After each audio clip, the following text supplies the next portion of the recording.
Let's talk about fluted bullets here though. They're interesting, but I think a lot of people have the wrong idea of how they work. People have the opposite idea of when should they use fluted bullets.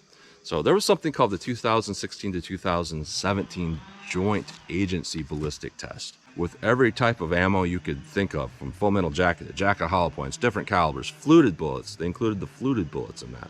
And what they found was something completely different than what a lot of people are saying. This is what I get a lot. And I actually got this comment this morning. In 380 ACP, I only use the Xtreme Defender because you're not going to get a jacket hollow point to open. So, you know, that fluted bullet will do just as well. These agency testing didn't just include gel testing. They included animal carcass testing and stuff like that. And what they found with fluted bullets was the opposite of what people are saying. They're saying, well, I use these slow velocities, etc., because jacket hollow points won't expand. What they found with the fluted bullets were when you have those ones that are in those low velocity range, 380 ACP, 45 ACP, whatever, where you're, you know, anywhere between 8, 9, up to 1100 feet per second with the Xtreme Defenders, they essentially don't cause any more damage than a full metal jacket.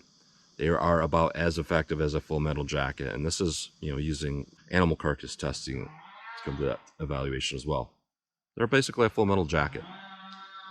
When you get up to, you know, 12, 13, 14, 1500 feet per second with the fluted, then they kind of even out to be about as effective as jacketed hollow points.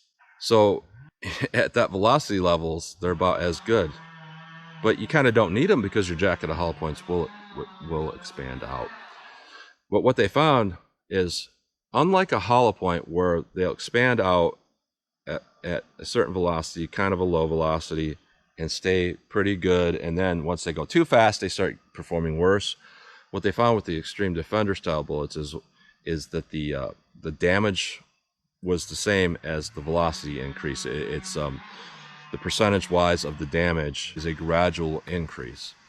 So what they found was really poor performance with the lower velocity Xtreme Defenders, 380, 45, etc.